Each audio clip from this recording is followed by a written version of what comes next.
The mining colony of New Terra stretched across the red plains like a metal wound in the planet's flesh. Tommy Chen pressed his face against the observation deck's reinforced glass, watching the massive excavators tear chunks of precious metals from the earth below.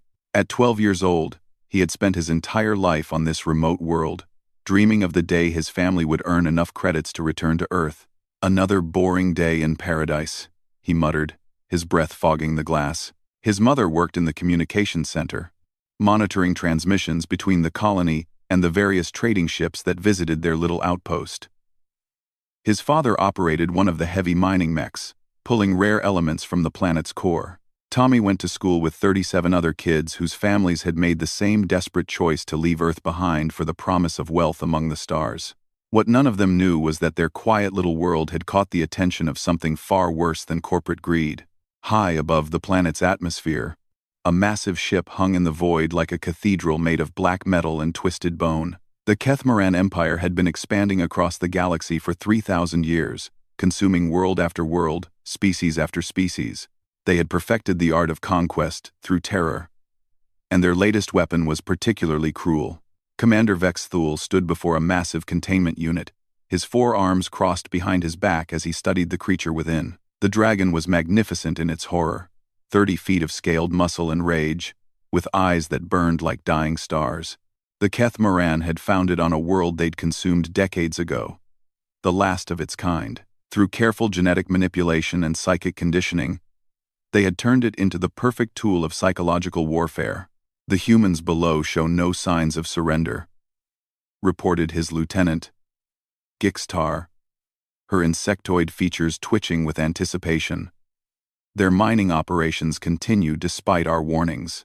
Vex Thule's mandibles clicked in what passed for a smile among his species. "Then they will serve as an example to others who would defy the Empire. Release the netherworm. Let it hunt the young ones first. Their screams will break the adult's spirit." The containment unit opened with a hiss of escaping atmosphere.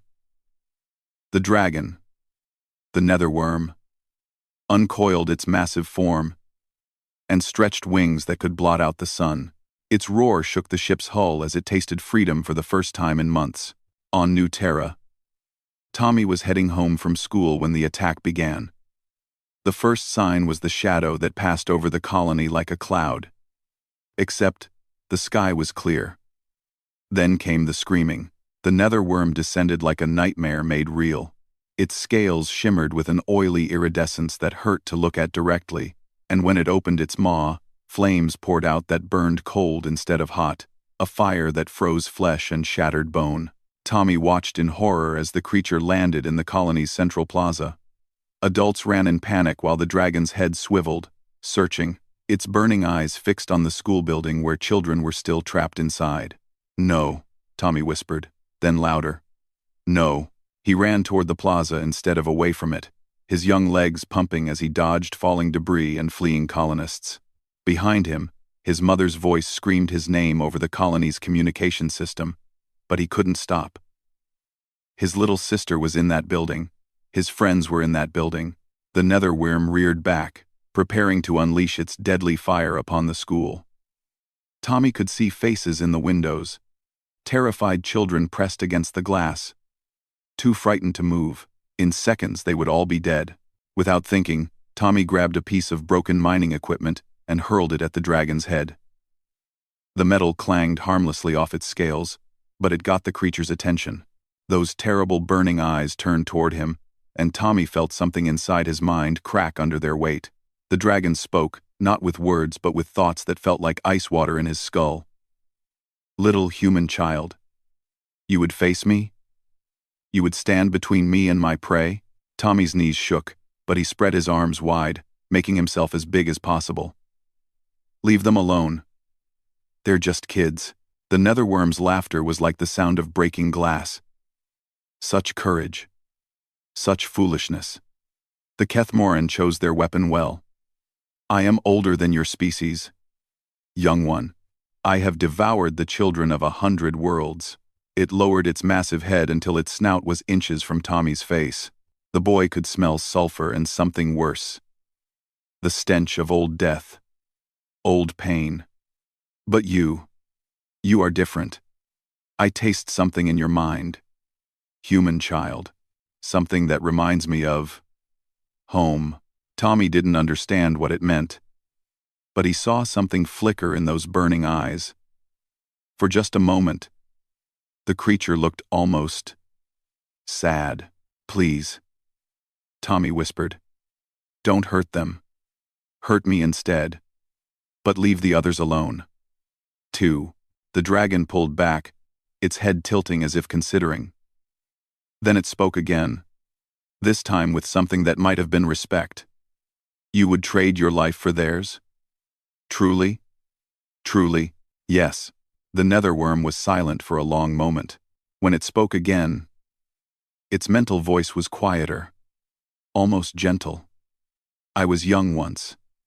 I had a family once. Before the Kethmaran came to my world. Before they took everything from me. Around them, the colony had gone quiet. Even the adults had stopped running, staring in amazement at the boy who had somehow gotten a 30-foot dragon to pause its rampage. They made me into this, the netherworm continued. They took my memories, my love, my hope. They left only hunger and rage. But you, when I look into your mind, I remember what I used to be. Tommy reached out slowly, his small hand moving toward the dragon's snout. What was your name? Before they changed you? The creature's eyes widened. For centuries, no one had asked its name. No one had cared who it was before it became a weapon. I was called Kiethrak. I was a protector of young ones. Like you protect these children now. Kiethrak, Tommy repeated softly. That's a beautiful name. Something broke inside the ancient dragon. Memories flooded back. Memories the Kethmaran had tried to bury. A world of crystal spires and flying cities, children of his own species, playing in gardens of living light. The day the Empire came and turned paradise into ash. High above, Commander Vexthul watched the scene unfold with growing alarm. The psychic link with his weapon was fluctuating wildly. What's happening down there? Sir, Gixtar's voice was tight with concern. The netherworm has stopped its attack. It appears to be communicating with one of the humans. Impossible. The conditioning is absolute. It cannot disobey. But even as he said it, Vexthul could feel the dragon's psychic bonds beginning to weaken. The creature was remembering, and with memory came choice. On the planet below, Tommy kept his hand on the dragon's snout. He could feel its pain, its rage, but also something else.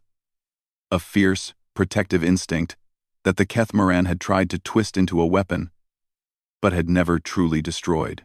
You don't have to do what they tell you, Tommy said quietly. You can choose. Kiethrak's eyes blazed brighter.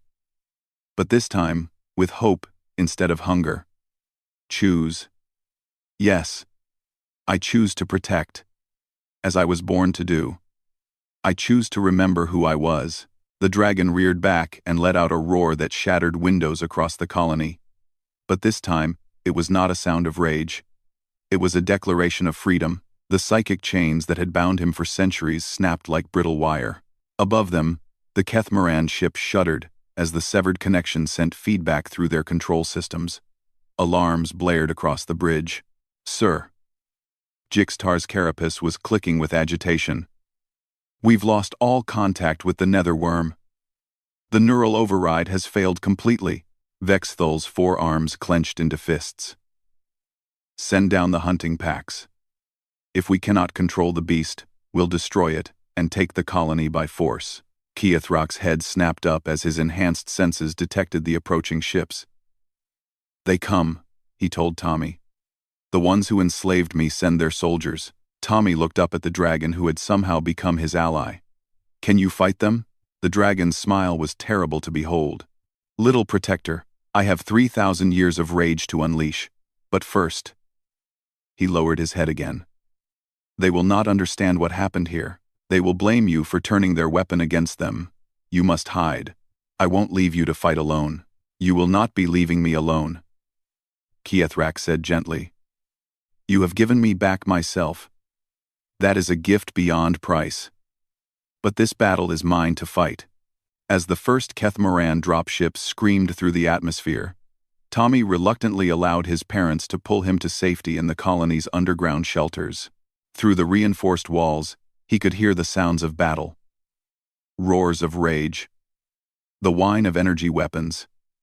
The screams of alien warriors discovering that their former weapon had become their nightmare. What none of them realized was that this day would change everything.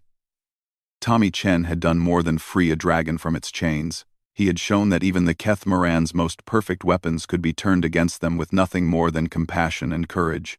The Empire would remember this failure. They would study it, analyze it, try to prevent it from happening again. And in doing so, they would make their greatest mistake of all. They would underestimate the human child who had dared to stand against them. In the depths of space, as Kethmoran reinforcements raced toward New Terra, a simple mining colony had become the birthplace of something the galaxy had not seen in 3,000 years. Hope. Tommy Chen was no longer just a 12-year-old boy dreaming of home. He was the human who had freed a dragon, who had reminded an ancient creature of its true nature. The Kethmoran had intended to use Kiethrak as a weapon of terror. Instead, they had created their own worst nightmare. The battle above New Terra raged for 3 days.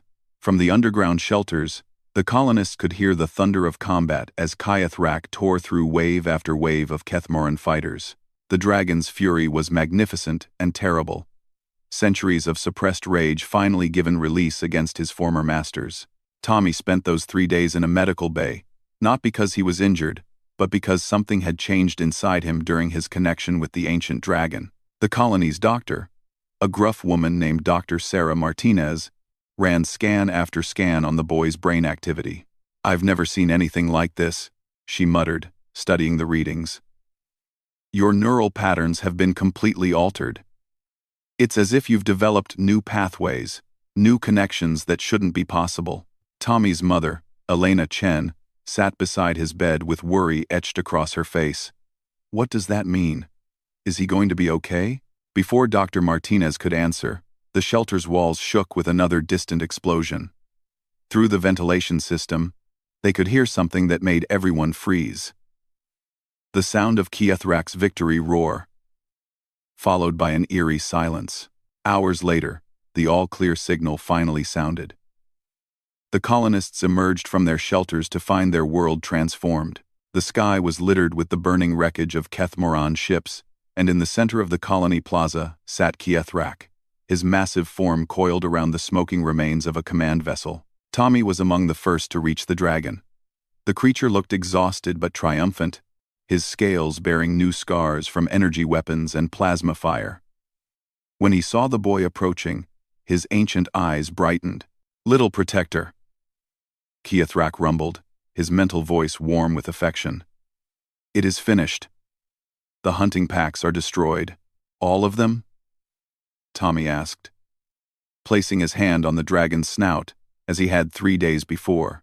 "All that came to this world. But there will be others. The Kethmoran Empire does not forget such defeats." The dragon's expression grew grave. "They will return in greater numbers, and they will be prepared for me next time." Tommy nodded, understanding more than a 12-year-old should. During his time in the medical bay, he had experienced strange dreams. Visions of vast fleets crossing the void, of worlds burning under alien assault, of countless species ground beneath the Empire's heel. Somehow, his brief connection with Kiethrak had opened his mind to cosmic awareness he wasn't meant to possess. "Then we need to be ready for them," he said simply. The dragon studied the boy with new interest. "We? You speak as if you intend to fight them yourself." "We? Don't I?" Tommy looked up at his unlikely ally. "You showed me what they are, what they do to people. I can't just pretend I don't know."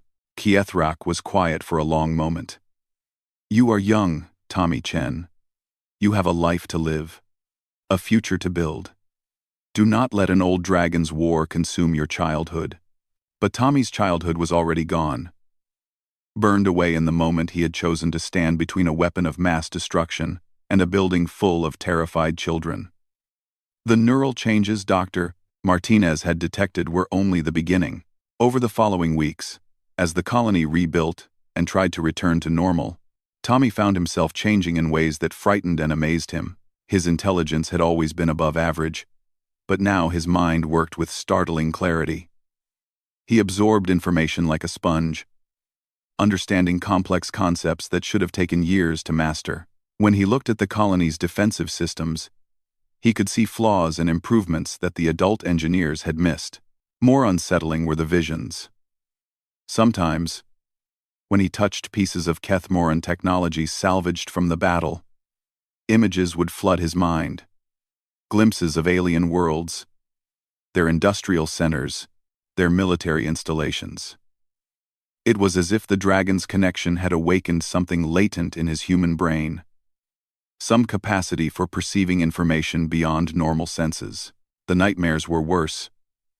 Dreams of the Empire's endless fleets, of species made extinct, of children screaming as their worlds burned. He would wake up crying, his sheets soaked with sweat, while Keithrak's presence in the back of his mind offered what comfort it could. The burden of knowledge, the dragon told him one evening, as they sat together watching New Terra's twin moons rise. It is the price of awareness. Once you have seen the darkness that stalks the galaxy, you cannot close your eyes to it. Tommy had been expecting this conversation. You're leaving, aren't you? Keithrak's great head nodded slowly. I must. My presence here endangers your people. The Empire will send scouts eventually. And if they detect my psychic signature, take me with you. No. The dragon's mental voice was firm. You belong here. With your family, your species. I will not be responsible for stealing a human child's life. But Tommy had been thinking about this for days, planning and preparing. What if I'm not just a human child anymore? Dr. Martinez says the changes in my brain are permanent. I can see things, understand things I shouldn't be able to. Maybe that happened for a reason. The dragon turned his massive head to study the boy more closely. What are you suggesting? Tommy took a deep breath, knowing that his next words would change everything. I think when you broke free from their control, something passed between us. Part of your knowledge, your understanding of the galaxy, maybe even part of your purpose. Keithrak was silent for a long time, his ancient mind processing possibilities he had not considered. If that is true, if the connection was deeper than I realized, then maybe I'm supposed to help you, Tommy finished. Maybe that's why it happened this way. The dragon's eyes blazed with sudden understanding. The Kethmoran have conquered 1,000 worlds because they divide and conquer. They turn species against each other, make them fight alone. But if someone could unite them, someone who understood their technology, their tactics, their weaknesses, Tommy added, his young mind racing ahead to possibilities that thrilled and terrified him. Someone who could teach other species how to fight back. Over the following months, Tommy threw himself into preparation with an intensity that worried his parents. He studied every piece of Kethmoran technology the colony had recovered, learning their language, their military protocols, their technological principles. Keithrak served as both teacher and protector, sharing knowledge accumulated over 3 millennia of forced service to the Empire. The boy's transformation was remarkable to witness. His body grew stronger, his reflexes faster, as if the dragon's enhancement had affected more than just his mind. When he practiced with the colony's defensive weapons, he showed an uncanny ability to predict their optimal targeting solutions. When he worked with the engineering teams, he could spot design flaws that seasoned professionals missed. But it was his strategic thinking that truly impressed Keithrak. Tommy didn't just learn about Kethmoran tactics. He found ways to counter them, to turn their own strengths against them. The boy had an intuitive understanding of asymmetric warfare that seemed far beyond his years. You think like a general, the dragon observed one day as they worked together on defensive plans for the colony. Tommy looked up from the holographic display he had been manipulating. I think like someone who's tired of watching bullies hurt people. The comment was simple, but it revealed something profound about the boy's motivation. This wasn't about revenge or glory. It was about protection, about standing between predators and their prey. Keithrak recognized the attitude because it had once been his own. before the Empire stripped it away. As Tommy's 15th birthday approached, the inevitable finally happened. Keth Moran's scout ships appeared at the edge of the system, their sensors sweeping for signs of their lost weapon. Kyethrak detected them long before the colony's instruments could, his enhanced senses picking up the familiar psychic signatures of his former captors. "They come," he told Tommy as they stood together on the colony's highest observation deck. "A full investigation fleet. They will not be satisfied with half-truths this time." Tommy nodded, having expected this moment for months. He had used the time well, not just in training but in building something the Keth Moran would never expect. A network, using the colony's communication array and Kyethrak's knowledge of hidden civilizations. He had made contact with other species who had suffered under Imperial rule. There were more of them than anyone realized.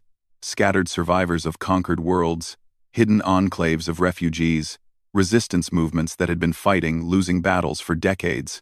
All of them isolated. All of them believing they stood alone against the Empire's might. Tommy had shown them otherwise. "The Zalathian underground wants to coordinate their next strike with our timing," he reported, checking the secure communication channels he had established. "The Vorthan survivors have agreed to share their stealth technology, and the Quellian refugees say they have something that might help, some kind of weapon their ancestors hid before their world fell." Kyethrak shook his great head in amazement. "In 3 years, you have accomplished what I could not in 3 centuries. How?" Tommy smiled. And for a moment he looked like the child he had been before all this began. "Because you taught me the most important lesson of all. The Empire wins because they make everyone feel hopeless and alone. But we're not alone. We never were." The scout fleet was moving closer, their advanced sensors beginning to detect the unusual energy signatures around New Terra. Soon they would realize that their former weapon was not only free but actively building resistance against them. When that happened, the real war would begin. But Tommy Chen was no longer the frightened 12-year-old who had thrown a piece of scrap metal at a dragon to save his friends. He was something new. Something the galaxy had never seen before. A human who understood the Empire's weaknesses as well as their strengths, who could unite scattered resistance movements into a coherent force. The Keth Moran had intended to break humanity's spirit by unleashing a dragon on their children. Instead, they had created the one thing that could destroy them: hope combined with knowledge, compassion armed with understanding. The boy who had freed a dragon was about to become something far more dangerous to the Empire than any weapon they had ever forged. He was about to become a leader who could show the galaxy how to fight back. The Keth Moran invasion fleet arrived at New Terra like a plague of metal locusts, their massive dreadnoughts blotting out the stars. Admiral Thexnel, Supreme Commander of the 7th Conquest Fleet, stood on his flagship's bridge and gazed down at the little human colony with contempt mixed with curiosity. "So this is where we lost the netherworm," he mused, his 6 arms manipulating various control interfaces simultaneously. "A pathetic mining outpost populated by primitive mammals. How did they manage to break our conditioning?" His intelligence officer, a serpentine creature named Sixtel, consulted her datapad. "Unknown. Admiral. The psychic feedback when we lost control was unlike anything in our records. Some of our analysts theorize that human neural patterns may be more resistant to our conditioning protocols than previously believed." Thexnel's mandibles clicked dismissively. "Irrelevant. We will study their resistance after we have subjugated them. Begin planetary bombardment. Leave enough survivors for experimentation, but make an example that will discourage further rebellions." What the Admiral didn't know was that Tommy Chen had been tracking his fleet since they entered the outer system. Now 18 years old and standing 6 feet tall, Tommy bore little resemblance to the frightened boy who had once faced down a dragon. His eyes held depths of knowledge and purpose that made hardened soldiers uncomfortable. And when he spoke, people listened with the attention usually reserved for prophets or generals. "Kyethrak," he said quietly, his hand resting on the dragon's massive flank as they stood in the colony's new command center. "Are you ready?" The ancient dragon's mental voice was calm, almost peaceful. "I have been ready for this day since the moment you freed me. Little protector. Though you are no longer so little." Tommy smiled at the old endearment. "I'll always be little compared to you. Status report." He called to the technicians monitoring the various screens around them. "All resistance cells are in position," reported Maria Santos, who had been Tommy's classmate once, and was now his chief communications officer. "The Zalathian fleet is holding at coordinates 77 Alpha. Vorthan stealth ships have infiltrated the enemy formation. Quellian artifact is charged and ready." "Human colonial vessels?" Tommy asked. "Evacuated according to your specifications," answered Captain Morrison, formerly the colony's chief of security, and now Tommy's military advisor. "All civilians are safely behind the moon's shadow. The only humans left on New Terra are volunteers." Tommy nodded, his expression grave. He had spent 3 years preparing for this moment, but he still felt the weight of every life depending on his decisions. Around him, representatives of a dozen species worked together at control stations, a sight that would have been impossible before the resistance network he had built. "Admiral Thexnul is hailing us," Maria announced. "Put him through." The main screen flickered to life, showing the imposing form of the Keth Moran admiral. His 4 eyes fixed on Tommy with predatory interest. "I am Admiral Thexnul of the 7th Conquest Fleet. You will identify yourself, human." Tommy stepped forward, his posture relaxed but confident. "Tommy Chen, formerly of the New Terra mining colony. Currently the coordinator of what you might call a problem." The alien's laugh was like grinding metal. "You are the one responsible for turning our weapon against us? A human child? How delightfully absurd. I prefer to think of it as returning a friend to his true nature." Tommy replied calmly. "But I suppose perspective depends on which side of the conversation you're on." Thexnol's expression darkened. "Your resistance ends now, human. Surrender unconditionally, and your death will be swift. Continue this pathetic defiance, and I will ensure your species suffers for centuries before extinction." Tommy's smile was cold and sharp as winter starlight. "Admiral, I think you're operating under some false assumptions. You see, you're not here to conquer us. You're here because I wanted you here." The alien admiral's 4 eyes narrowed. "Explain." "For 3 years, I've been building something your empire has never faced before. A coordinated resistance spanning multiple species and star systems. But I needed a way to test it, to show everyone that the mighty Keth Moran could be beaten. So I let you track Kyathrak here. I made sure your scouts detected enough energy signatures to make you think this was just a local problem requiring a standard conquest fleet." Thexnol's claws extended involuntarily. "You're lying.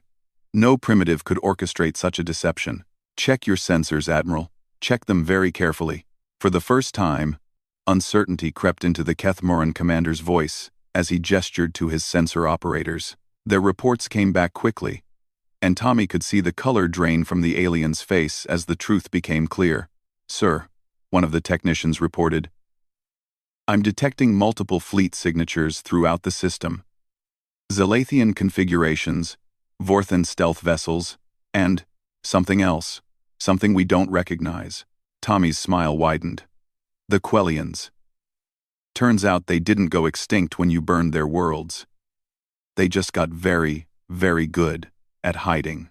And they've been building something special for the last 1,000 years, waiting for the right moment to use it." On the screen, Admiral Thexnol's composure finally cracked. "This is impossible. Our intelligence indicated minimal resistance in this sector. Your intelligence was fed exactly what I wanted it to know," Tommy replied. "Every communication your spies intercepted, every energy signature your sensors detected, every bit of data your scouts gathered. I controlled all of it. You've been dancing to my tune since the moment you decided to investigate what happened to your pet dragon." The truth hit the alien commander like a physical blow. For the first time in his career, Admiral Thexnol realized he wasn't the predator in this encounter. He was the prey. "But you're just one human," he said, desperation creeping into his voice. "Even with these primitive allies, you cannot match the might of the Empire." Tommy's expression softened slightly, becoming almost pitying. "Admiral, you still don't understand. I'm not just one human anymore. When Kyathrak broke free from your conditioning, he didn't just remember who he used to be. He passed that knowledge to me, along with something else, the ability to do what you've always prevented other species from doing, which is working together. At Tommy's signal, the combined resistance fleet dropped their concealment and began their attack. It was unlike anything the Keth Moran had ever faced. A perfectly coordinated assault involving technologies and tactics from a dozen different civilizations, all working in harmony under unified command. The Zalathian ships struck first, their crystal hulls refracting energy beams in ways that confused Kethmoran targeting systems. The Vorthan stealth vessels materialized inside the enemy formation, their quantum torpedoes tearing through shields designed to stop conventional weapons. The human colonial vessels, small and seemingly insignificant, swarmed around the massive dreadnoughts like angry insects, their modified mining equipment cutting through armor that had withstood the bombardment of entire fleets. But it was the Quellian contribution that truly turned the tide. Their ancient artifact, built from technologies the Keth Moran had thought safely extinct, unleashed a wave of energy that disrupted the Empire's most fundamental advantage, their ability to coordinate through their psychic command network. "Sir!" The communications officer on Thexnol's flagship screamed over the chaos. "We've lost contact with the fleet. The command links are severed." For 3,000 years, the Keth Moran Empire had relied on their natural telepathic abilities to maintain perfect coordination between their forces. Individual ships never had to make independent decisions because they were all connected to a central command consciousness. It was their greatest strength. It was also their greatest weakness. Without their psychic network, the mighty conquest fleet became a collection of confused, isolated vessels. Captains who had never been trained to think for themselves found themselves paralyzed by the need to make tactical decisions. The perfectly orchestrated machine of imperial warfare ground to a halt. Tommy watched the battle unfold on his screens, but his attention was focused elsewhere. Through his connection with Kyethrak, he was coordinating the resistance fleet with the same kind of psychic link the Keth Moran had always used, but improved and refined. Instead of a hierarchical command structure that could be disrupted, he had created a network of equals, each contributing their unique strengths while working toward a common goal. "Target the flagship," he ordered, his mental voice reaching every ship in the resistance fleet simultaneously. "Admiral Thexnol has something I want." Kyethrak rose from the command center's launching platform, his massive form wreathed in energy as ancient systems built into his dragon physiology came online. The Keth Moran had enhanced him to be a weapon, but they had never fully understood what they were working with. Dragons were not just powerful creatures. They were living repositories of knowledge, capable of storing and sharing information across vast distances and through time itself. The great dragon launched himself into space, his wings somehow finding purchase in the void as he rode gravitational currents invisible to lesser beings. Behind him, a squadron of human fighters followed, their pilots linked to his awareness through the network Tommy had created. Admiral Thexnol watched in horror as a creature that had once been his empire's most feared weapon led an attack against his flagship. Energy beams and plasma cannons fired desperately, but Kyethrak moved through their barrage like a dancer, his enhanced senses predicting targeting solutions before the weapons could lock on. The dragon's claws tore through the dreadnought's hull as if it were made of paper. His fire, no longer the cold flame of servitude but the cleansing heat of justice, melted through armor and shields alike. In minutes, the mighty flagship was crippled and helpless. Tommy's voice came through the ship's communication system, calm and implacable. "Admiral Thexnol, this is your surrender notice. Power down your weapons and prepare to be boarded." The alien commander looked around his ruined bridge, at the smoking ruins of his fleet, visible through the damaged viewports. His greatest fear had come to pass. Not defeat in glorious battle, but humiliation at the hands of creatures he had considered beneath notice. "How?" he whispered into the communication pickup. "How did a human child accomplish what entire civilizations could not?" Tommy's answer came back immediately, and there was something almost gentle in his voice. "Because I learned something your empire never understood, Admiral. The greatest strength isn't the power to destroy. It's the power to inspire others to be better than they thought they could be." As Keth Moran's ships surrendered or fled throughout the system, Tommy stood in his command center, surrounded by beings from a dozen different worlds, all united in purpose. The boy who had once faced down a dragon to save his friends had grown into something the galaxy had not seen in millennia. A leader who could unite species that had been enemies, who could take the scattered survivors of the Empire's cruelty and forge them into an unstoppable force. Kiethrak, he said softly, as the dragon settled back onto the command platform. We did it. The ancient creature's mental voice was warm with satisfaction. And something deeper. Pride in what his young friend had become. No, little protector. You did it. I merely helped you remember what you already were. Tommy looked out at the stars, where resistance fleets were regrouping and preparing for the next phase of their campaign. The Kethmaran Empire had ruled the galaxy for 3,000 years through fear and isolation, but Tommy Chen had shown the galaxy something they had forgotten, that together, they were stronger than anything that sought to divide them. The boy who had saved a dragon had become the man who would save the galaxy. The Kethmaran had unleashed their ultimate weapon on a human child, never knowing they were creating their own destruction. In trying to break one young human's spirit, they had instead awakened humanity's greatest gift. The ability to inspire hope in others, to build bridges where others saw only walls, to transform enemies into allies through nothing more complicated than compassion and courage. The Empire's reign of terror was ending, one liberated world at a time, and it had all started with a 12-year-old boy who refused to let a dragon hurt his friends.